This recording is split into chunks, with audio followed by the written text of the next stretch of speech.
Marie-Madeleine nous joignent dans les évangiles. Et dans les évangiles, appelle Marie de Magdala. Parce qu'il est sorti d'un endroit qu'appelle Magdala. Et nous joignent Marie de Magdala, Jésus t'y guérit de démons. Elle était une femme possédée. Et quand il a eu sa guérison là, il est un disciple de Jésus. C'est vrai que dans les évangiles, nous trouvons que Jésus c'est un apôtre, il a 12 apôtres, mais il a aussi plusieurs disciples. Et Luc, surtout Luc raconte-nous que Jésus, dans ce band de disciples, il a plusieurs femmes qui restent fidèles. Et jusqu'au bout, nous trouvons à la croix et aussi à la résurrection. Et une parmi ces femmes qui restent fidèles dans la suite de Jésus, comme disciple de Jésus, c'est Marie de Magdala. Nous rencontrons aussi dans l'évangile de Jean, chapitre 20.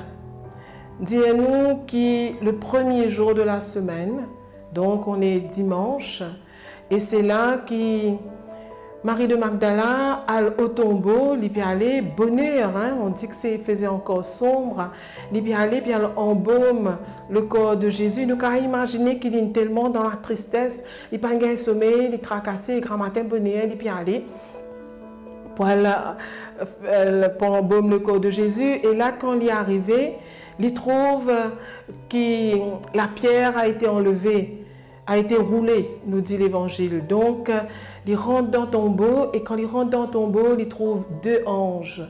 Et il dit maintenant, dis-moi, que je te mette où est le corps de mon Seigneur? Si je le prends, dis-moi que je te mette lui. Il commence à pleurer, il est découragé, il est chagrin. Et là, Jésus apparaît. Et quand il est retourné, il trouve Jésus, il prend Jésus comme le jardinier. Et il dit, mais c'est toi qui me prends le corps de mon Seigneur. Dis-moi que tu le mets sur le corps. Et là, Jésus dit, appelle-lui par son nom. Jésus dit, Marie.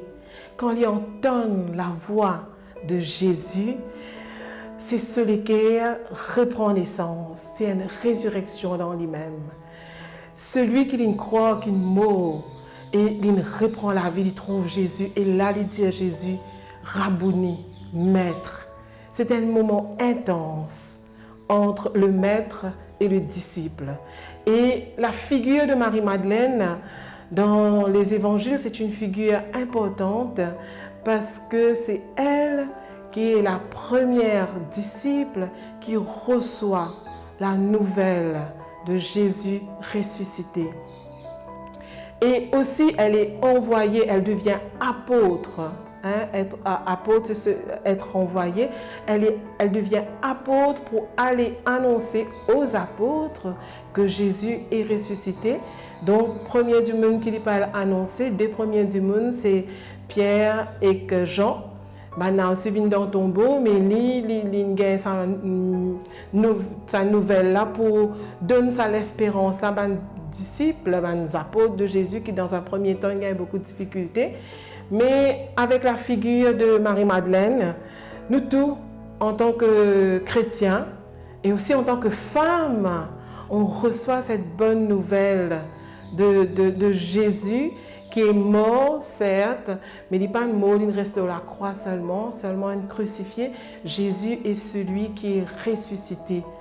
Et cette bonne nouvelle, nous sommes tous appelés, à l'exemple de Marie-Madeleine, à aller annoncer que le Christ est ressuscité encore aujourd'hui.